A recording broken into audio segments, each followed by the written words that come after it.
Hello दोस्तों, कैसे हैं आप सब। उम्मीद करता हूं कि आप सब ठीक होंगे और अपनी पढ़ाई को एंजॉय कर रहे होंगे, अपनी तैयारी को एक अच्छी दिशा दे रहे होंगे। आज की इस वीडियो में हम बात करने वाले हैं पिट्स इंडिया एक्ट के बारे में, जो कि आपको पता है कि पॉलिटी में कितना इम्पोर्टेंट होता है। पॉलिटी के साथ साथ ये मॉडर्न हिस्ट्री में भी काम आता है। ठीक है, तो आप इसको ध्यान में रखेंगे। तो चलिए शुरू करते हैं कि 1784 का एक्ट क्या था। 1784 एक्ट, इसके पहले हमने 1773 और 1781 का एक्ट हमने देख लिया था। आज के इस वीडियो में बात करने वाले हैं 1784 का एक्ट, जिसको बोलते हैं पिट्स इंडिया एक्ट। आपसे क्वेश्चन बन भी सकता है, वनडे एग्जाम में हालांकि बनता है कि 1784 का जो एक्ट पारित हुआ था उसे क्या कहते हैं, पिट्स इंडिया एक्ट कहते हैं या चार्टर एक्ट कहते हैं, या इसमें से ऑप्शन बना के दे सकता है। तो आप याद रखेंगे कि पिट्स इंडिया एक्ट 1784 में पारित हुआ था। इस पिट्स इंडिया एक्ट की क्या क्या फीचर्स थी, विशेषताएं थी, इस वीडियो में इस बारे में बात करते हैं। ये डबल सरकार जो आप वर्ड देख रहे हैं, डबल सरकार का अर्थ है दोहरे सरकार। दोहरी सरकार का क्या अर्थ है कि जब ब्रिटिश भारत में आए थे तो उन्होंने अपनी सरकार बनाई, मतलब दूसरे राज्य को हरा करके उन पर अपना स्थापना की, अपनी शासन स्थापना की, एक तरह कह सकते हैं। तो उन्होंने राजा को या नवाब को क्या किया कि उनको दीवानी और फौजदारी में मतलब बांट दिया। तो दोहरी सरकार क्या थी कि ड्यूअल गवर्नमेंट जिसको बोलते हैं, कि नवाब और अंग्रेज़ों के बीच में एक प्रकार की संधि थी कि दीवानी जो मामले हैं, कर संबंधी के कर को लगाना, कर को इकट्ठा करना, कलेक्ट करना, ये काम था ब्रिटिशों का। और फौजदारी मामले जो किसी से झगड़ा हो गया या विवाद को हो गया तो वो नवाब देखते थे। ठीक है, तो इस तरह से ये दोहरी सरकार थी कि दो लोग मिल करके एक क्षेत्र पर शासन करते थे। कौन कौन, ब्रिटिश और वहाँ के जो राजा हुए या फिर वहाँ के नवाब हुए। तो इस तरह से ये दोहरी सरकार स्थापित की गई थी। तो आप याद रखेंगे कि दोहरी सरकार किस एक्ट में आया था, तो पिट्स इंडिया एक्ट में 1784 में आया था। अपने वाणिज्यिक मामलों पर प्रबंधन करने के लिए कोर्ट ऑफ डायरेक्टर के लिए प्रदान किया गया। इसी एक्ट में कोर्ट ऑफ डायरेक्टर की स्थापना हुई, सीओडी जिसको बोलते हैं, कोर्ट ऑफ डायरेक्टर। ये किस लिए, वाणिज्यिक मामलों के प्रबंधन के लिए, अर्थात ट्रेड एंड कॉमर्स के लिए ये इसका स्थापना की गई। कहाँ, ब्रिटेन में, जो कि भारत में संचालित की जा रही थी। देखिए, बोर्ड ऑफ कंट्रोल नामक एक नई निकाय ने अपने राजनीतिक मामलों का प्रबंधन किया। ये कह सकते हैं कि बोर्ड ऑफ कंट्रोल, बीओसी जिसको बोलते हैं, बीओसी बोर्ड ऑफ कंट्रोल, इसने एक नए राजनीतिक मामलों का प्रबंधन के लिए किया था कि अपने क्षेत्र विस्तार के लिए जितनी भी लड़ाइयाँ लड़नी थी वो किसके अंडर आती थी, बोर्ड ऑफ कंट्रोल के अंडर आती थी। या फिर क्षेत्र विस्तार करना था या कोई विद्रोह करता था तो उसके दमन के लिए कौन कार्य आता था, बोर्ड ऑफ कंट्रोल।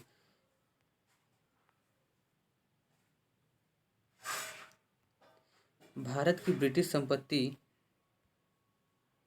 के नागरिक और सैन्य संचालन की, राजस्व की निगरानी और नियंत्रण के लिए बोर्ड को अधिकार दिया गया था। इस बोर्ड को, बोर्ड ऑफ कंट्रोल, बीओसी को, इसका काम मुख्यतः क्या था कि ये युद्ध के लिए या सैन्य संचालन के लिए, ठीक है, या संपत्ति, ये सब के लिए, संरक्षण के लिए, निगरानी के लिए इसको बनाया गया था, बोर्ड ऑफ कंट्रोल को। और बोर्ड ऑफ डायरेक्टर किस लिए बनाया गया था, तो वो व्यापार और वाणिज्य को देखने के लिए, देश के प्रबंधन के लिए बनाया गया था। इस अधिनियम का महत्व क्या है, what is important of this act. पहली बार भारत में ब्रिटिश क्षेत्र के रूप में कंपनी के नियंत्रण में भारतीय क्षेत्र को स्वीकार किया गया। इसी एक्ट में भारत में उन्होंने जितना भी क्षेत्र विस्तार किया था उसको पहली बार ब्रिटिश अधिकृत क्षेत्र कहा गया। ब्रिटिश अधिकृत क्षेत्र का मतलब क्या है कि अब इस पर किसी राजा या नवाब का अधिकार नहीं होगा, बल्कि वो किसका हो जाएगा, ब्रिटेन वालों का हो जाएगा। ब्रिटेन का अधिकार जिन क्षेत्रों पर हो गया था उसको अब ब्रिटिश अधिग्रहित क्षेत्र कहा जाने लगा। और ब्रिटिश सरकार भारत की कंपनी मामलों और प्रशासन की सर्वोच्च नियंत्रक बन गई। ब्रिटिश सरकार यहाँ कहने का अर्थ है कि अब तक पहले क्या करती थी, कंपनी भारत में शासन करती थी, कंपनी कर लगाती थी, उसको कलेक्ट करती थी, टैक्स लगाती थी, कलेक्ट करती थी। लेकिन अब ब्रिटेन की जो पार्लियामेंट थी, ब्रिटेन की जो सरकार थी, वहाँ के मतलब राजनेताओं ने, वहाँ के शेयर होल्डरों ने क्या किया कि अब कंपनी के माध्यम से भारत में शोषण करना प्रारंभ कर दिया, शासन करना प्रारंभ कर दिया। तो ये रहा 1784 का एक्ट। अब आते हैं 1793 का एक्ट। हालांकि एक जानकारी और दे दें कि 1784 के एक्ट में क्या हुआ था। 1784 के एक्ट में ये बीओसी जो था, बीओसी के लिए कुल 8 सदस्य पहले थे, लेकिन उसमें जो 6 सदस्य थे वो कमिश्नर थे और 2 जो थे वो कैबिनेट मंत्री थे। ठीक है, तो ये याद रखेंगे। और प्रशासन के क्षेत्र में क्या हुआ कि प्रशासन के क्षेत्र में ये बदलाव हुआ 1784 के एक्ट में। इसमें हालांकि अभी कम जानकारी है, तो मैं आपको बता देता हूँ कि क्या हुआ था कि इस एक्ट के बाद गवर्नर जनरल ब्रिटिश सरकार की देखरेख में आ गया था। कि जो गवर्नर जनरल था वो ब्रिटिश सरकार, मतलब वो ब्रिटिश सरकार के कहने के अनुसार ही काम करेगी, संचालन करेगी ब्रिटिश सरकार, इसके अनुसार ये काम करेगी। और क्या हुआ था, बीओसी और अर्थात बोर्ड ऑफ कंट्रोल और director of court of director, ये तो आपको बता ही दिया। और दोहरी सरकार इसमें आई थी, नवाब और ब्रिटिश की टैक्स कलेक्ट कोई और करेगा और उसके जो विवाद हैं अलग संबंधी वो कोई और देखेगा। तो इस तरह से ये 1784 का एक्ट पूरा हुआ। अब बढ़ते हैं 1793 का एक्ट। 1793 का एक्ट क्या था कि इस अधिनियम ने भारत में ब्रिटिश क्षेत्रों पर कंपनी का शासन जारी रखा। 1793 का जो एक्ट था उसमें जो कंपनी का शासन भी जारी रहा और ब्रिटेन के जो पार्लियामेंट थी, सरकार, उसको भी जारी रखा गया। इसने अगले 20 वर्षों तक भारत में कंपनी के व्यापारिक एकाधिकार को जारी रखा। 20 वर्षों तक। ये देखिए 1793 याद रखिएगा, क्योंकि अभी आगे जब आएगा 1803 में, ये 1813 में क्या होगा कि ये 20 वर्ष की जो मोनोपॉली है एकाधिकार व्यापार करने की, इसको समाप्त कर दिया जाएगा 1813 में। तो ये याद रखेंगे, 20 वर्ष के लिए बढ़ाया गया था क्या कि कंपनी भारत से व्यापार कर सकती है और अन्य कंपनियां भारत से व्यापार अभी नहीं कर सकती हैं। हालांकि 1813 में इसको 20 वर्ष का जो एग्रीमेंट हुआ था कि एकाधिकार बनाए रखने का, तो वो बाद में 1813 में टूट जाता है और अन्य कंपनियां भी भारत के साथ व्यापार कर सकती हैं। आपको समझ में नहीं आया होगा, लेकिन मैं एक बार और एक्सप्लेन करता हूँ कि क्या हुआ था कि 1813 में कंपनियां सभी आने लगी। कौन कौन सी सभी कंपनियां? वे यूरोपीय कंपनियां सभी आने लगीं। ठीक है, और इसी तरह से क्या हुआ कि वो कपड़े बनाते थे। ये सब बाद की बातें हैं, तो अभी उस पर ज़्यादा चर्चा नहीं करेंगे। तो इसमें क्या हुआ था, 20 वर्ष की मोनोपॉली बढ़ गई थी, एकाधिकार, ये याद रखेंगे, इम्पोर्टेंट है। अधिनियम ने स्थापित किया कि ये 1773 का अधिनियम जो था, इसने क्या किया कि क्राउन विषयों द्वारा संप्रभुता का अधिग्रहण क्राउन की ओर से और अपने आप में नहीं है। इसने कहा कि क्राउन के विषय जो संप्रभुता का अर्थ क्या है कि स्वयं के निर्णय लेना। ठीक है, तो इसका अधिग्रहण क्राउन की ओर से है और अपने आप में नहीं है। जिसमें स्पष्ट रूप से कहा गया था कि कंपनी के राजनीतिक कार्य ब्रिटिश सरकार की ओर से थे। इसमें यह बताया गया था कि व्यापार तो केवल कंपनी करती थी और शासन जो करता था वो कौन करता था, राजनीतिक कार्य वो ब्रिटिश सरकार करती थी। कि अब तक क्या था कि कंपनी ही इस पर टैक्स लगाती थी, कृषि पर या किसी भी चीज़ पर, लेकिन अब क्या होने लगा कि ब्रिटिश सरकार उस पर टैक्स लगाएगी, केवल कंपनी जो है वो 20 वर्षों तक व्यापार करेगी। अब वो शासन से बाहर हो गई थी। हालांकि कुछ थी कि किन क्षेत्रों में वो लगा सकती थी। कंपनी के लाभांश को 10% तक बढ़ाने की अनुमति दी गई। लाभांश क्या होता है? जब पूंजीपति अपना पूंजी अर्थात पैसा किसी चीज़ में लगाते हैं, जैसे किसी कंपनी में लगाया कि ये मेरा पैसा लो, यदि तुम्हें कुछ लाभ होगा तो उसका कुछ परसेंट मुझे दे देना। तो ये बढ़ा दिया गया 10%, कि जितना लाभ हुआ है उसमें जितना आप पूंजी लगाए हैं उसका 10% आपको मिलेगा। तो ये भी याद रखेंगे कि 10% बढ़ाने की बात कही गई, अनुमति दी गई। गवर्नर जनरल को अधिक अधिकार दिए गए। जो गवर्नर जनरल था वो अधिक अधिकार उसको दिया गया। आप बताएंगे अभी कमेंट बॉक्स में कि गवर्नर जनरल, पहला गवर्नर जनरल कौन था, जो कि मैंने ऊपर के 1773 के एक्ट में बताया था आपको। वह कुछ परिस्थितियों में अपनी परिषद के निर्णय को ओवरराइड कर सकता था। ओवरराइड का मतलब यहाँ पर क्या है? ओवरराइड का अर्थ है कि वो न मान सकता था कि जब वो कुछ कहें उनकी परिषद, क्योंकि ऊपर आपने देखा था कि कितने सदस्यों की एक परिषद बैठाई गई थी, 14 सदस्यों की, कि उनकी सहायता के लिए, गवर्नर जनरल की सहायता के लिए 14 सदस्यों का एक परिषद बनाया गया था, काउंसिल बनाया गया था, जो कि उनकी सहायता करेगा प्रशासन में। और इस तरह से उन 14 सदस्यों की बात ना मानना, उस परिषद का बात ना मानना, ये गवर्नर जनरल को अधिकार दिया गया था, ओवरराइड कर सकते थे।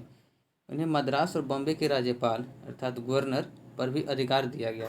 और उस बढ़ाने हुई शक्ति के तहत इसी एक्ट में आया था ना कि ये गवर्नर जनरल को अधिक शक्ति मिल गई थी। तो इस एक्ट के तहत जो बम्बई और मद्रास के जो गवर्नर थे, राज्यपाल थे, उनके वो क्या हो गए, उसके अंदर आ गए। वो तो आए ही थे पहले, लेकिन उनको क्या दिया गया, ये अधिकार दिया गया था कि वो उस पर क्या कर सकते थे, वो नियम लगाएंगे, लेकिन वो नहीं मानेंगे। गवर्नर जनरल मद्रास या बॉम्बे में मौजूद था, तो वह मद्रास और बॉम्बे के राज्यपाल पर अधिकार जताता था। बंगाल के गवर्नर जनरल की अनुपस्थिति में वह अपने परिषद के असैनिक सदस्य में से एक उपाध्यक्ष नियुक्त कर सकता था। अर्थात जिस दिन उसे छुट्टी पर होना होता था या कहीं जाना होता था, बीमार हो जाए, तो उस स्थिति में क्या करता था कि वो जो 12 लोगों की सदस्य थी, 14 लोगों का जो परिषद बनाया गया था, 14 सदस्यों की एक परिषद जो बनाई गई थी, उसमें से किसी एक को वो क्या बना देता था, कुछ समय के लिए नियुक्त कर देता था उपाध्यक्ष। ठीक है। नियंत्रण बोर्ड की संरचना बदल गई। नियंत्रण बोर्ड, जो कि अभी आपको ऊपर बताया कि बोर्ड ऑफ कंट्रोल, अर्थात उसकी स्थापना संरचना क्या हो गई, बदल गई, जिसमें एक राष्ट्रपति और 2 जूनियर सदस्य होंगे, जो जरूरी नहीं कि प्रीवी काउंसिल के सदस्य हों। आगे देखते हैं। स्टॉप और बोर्ड ऑफ कंट्रोल का वेतन भी अब कंपनी से वसूला जाता था, कि अब इनका वेतन कहाँ से जाता था, कंपनी देती थी। और अभी तक कहाँ से दिया जाता था, ये आप कमेंट बॉक्स में बताएंगे कहाँ से दिया जाता था। सभी खर्चों के बाद कंपनी को ब्रिटिश सरकार को सालाना भारतीय राजस्व से 5 लाख रुपए का भुगतान करना पड़ता था। मतलब इतने खर्चे हो जाने के बाद भी ब्रिटिश सरकार को हर साल प्रतिवर्ष सालाना भारतीय राजस्व से, अर्थात जहाँ से एक्सप्लोर करके ले जाते थे टैक्स के रूप में, उनसे 5 लाख रुपए भुगतान करना पड़ता था। किनके लिए? यहाँ के जो कर्मचारी थे उनके लिए।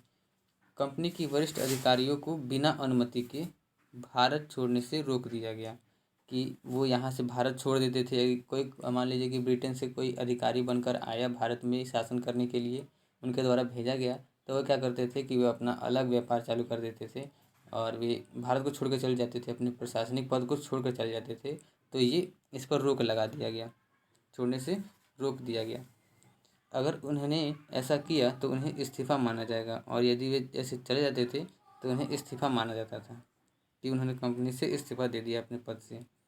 कंपनी को भारत में व्यापार करने के लिए व्यक्तियों और कंपनी के कर्मचारियों को लाइसेंस देने का अधिकार दिया गया। कि लाइसेंस देने का अधिकार क्या है कि अब भारत से जो भी व्यापार करेगा उसके पास एक लाइसेंस होना चाहिए, ट्रेड करने के लिए, व्यापार करने के लिए।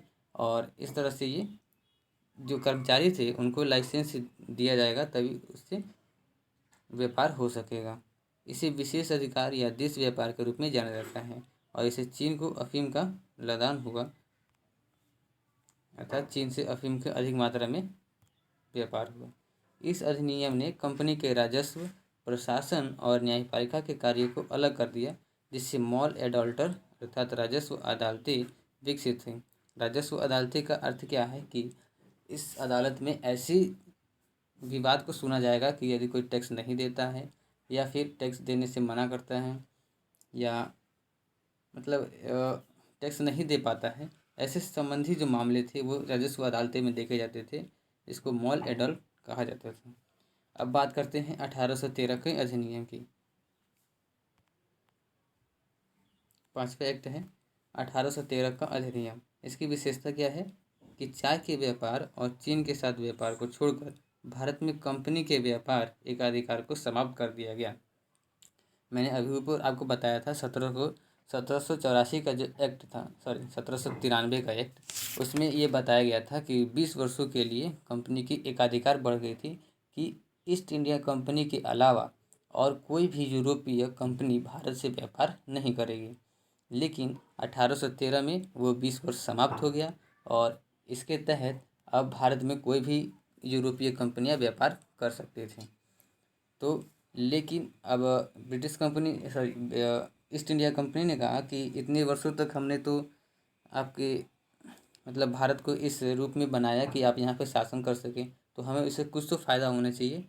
तो ब्रिटिश सरकार ने क्या कहा कि चलो ठीक है, मैं तुमको चीनी, ये चाय और चीन के साथ इस पर एकाधिकार बनाए रखता हूँ कि चाय के अलावा और चीन के साथ व्यापार के अलावा, मतलब उसको छोड़ करके यूरोपीय कंपनियां सब कुछ व्यापार करेंगी, ले जाएंगी, एक्सपोर्ट इंपोर्ट करेंगी, लेकिन चाय का कोई इंपोर्ट नहीं करेगा अन्य यूरोपीय, और चीन के साथ कोई व्यापार नहीं करेगा। किसके अलावा? बस ईस्ट इंडिया कंपनी के अलावा कोई अन्य यूरोपीय कंपनी चाय और चीनी का व्यापार नहीं कर सकती थी। ये किस एक्ट में आया था? 1813 में। क्यों? क्योंकि इसमें 1793 का जो 20 वर्ष का एग्रीमेंट हुआ था एकाधिकार, उसको समाप्त कर दिया गया था। अब बढ़ते हैं आगे। भारत में आने और भारत में धार्मिक जागृति शुरू करने के लिए ईसाई मिशनरियों को अनुमति दी। ईसाई मिशनरी क्या है, एक बार आपको एक्सप्लेन करके बताते हैं। ईसाई मिशनरी एक प्रकार का संगठन है। आप इसको मशीन नहीं मानेंगे, देखिए ये मशीनरी शब्द लिखा है लेकिन आप इसको मशीन से संबंधित नहीं करेंगे। मशीनरी का अर्थ है कि संगठन। ईसाई का ऐसा संगठन मतलब भारत में आया इस एक्ट के तहत 1813 के, कि वो यहाँ पर आकर भारत में प्रचार कर सकते थे ईसाई धर्म का, और भारत के लोगों को धर्म परिवर्तन के लिए प्रेरित कर सकते थे। हालांकि प्रेरित के अलावा वो मतलब जोर ज़बरदस्ती धर्म परिवर्तन भी करते थे, क्योंकि उनकी सरकार थी, वो एक्सप्लॉइट भी करते थे, उनके नियम कानून होते थे, इसलिए वो अपने विचारों को, अपने धर्म के उपदेशों को थोपा करते थे भारतीयों पर कि तुम ईसाई बन जाओ, ठीक है। और इस तरह से ये क्या हुआ कि ब्रिटिश कंपनी 1813 के एक्ट के तहत ईसाई मिशनरियों को भारत में अनुमति दी कि आप यहाँ पर अपने विचारों को फैला सकते हैं और अधिक से अधिक हिंदू हो या मुस्लिम हो या कोई भी जाति हो, कोई भी धर्म हो, उसको ईसाई में कन्वर्ट करें। तो आप यहाँ आशा करते हैं कि आपको ये समझ में आया होगा ईसाई मिशनरी क्या है, और धार्मिक जागृति शुरू हुई कि उन्होंने एक धर्म को लेकर के उसमें इंक्लूड किया कि आप धर्म परिवर्तन से संबंधित ये एक्ट था। भारत में स्थानीय सरकारों को भारत के लोगों पर कर लगाने के लिए अधिकृत किया गया।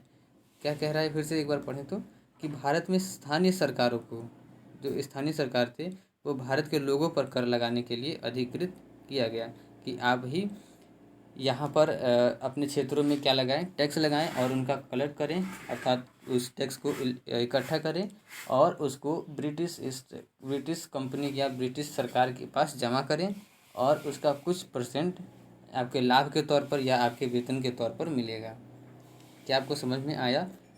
इसका कहने का अर्थ है कि स्थानीय लोग जो वहाँ पर थे, किसी एक को वहाँ पर उसका हेड बना दिया जाता था उस क्षेत्र का, और उसको ये अनुमति दी गई थी, उसको ये अधिकार दिया गया था, वो टैक्स लगा सकता था और टैक्स को कलेक्ट करके ब्रिटिश सरकार को देगा। उसमें कुछ हिस्सा उसको मिलेगा जो टैक्स को कलेक्ट करेगा, लगाएगा, मतलब उसका एक कर्मचारी बना दिया गया था उनके स्थानीय एक किसी लोग को, ठीक है। अब बात करते हैं चार्टर एक्ट 1833 के अधिनियम के बारे में। जी हालांकि इंग्लिश में दिया है लेकिन मैं आपको हिंदी में एक्सप्लेन करके बताता हूँ। तो दोस्तों इस 1861 के एक्ट में, सॉरी 1833 के एक्ट में ये क्या हुआ था, आगरा प्रेसिडेंसी एक नई प्रेसिडेंसी बनाई गई थी। ठीक है, आगरा प्रेसिडेंसी बनाई गई थी किस एक्ट के तहत? 1833 के एक्ट के तहत। और इस एक्ट के तहत ही मोनोपोली क्या हुए थे? ख़त्म हुए थे और रिड्यूस टू एडमिन बॉडी, और उसकी जगह पर एडमिन बॉडी को लाया गया था।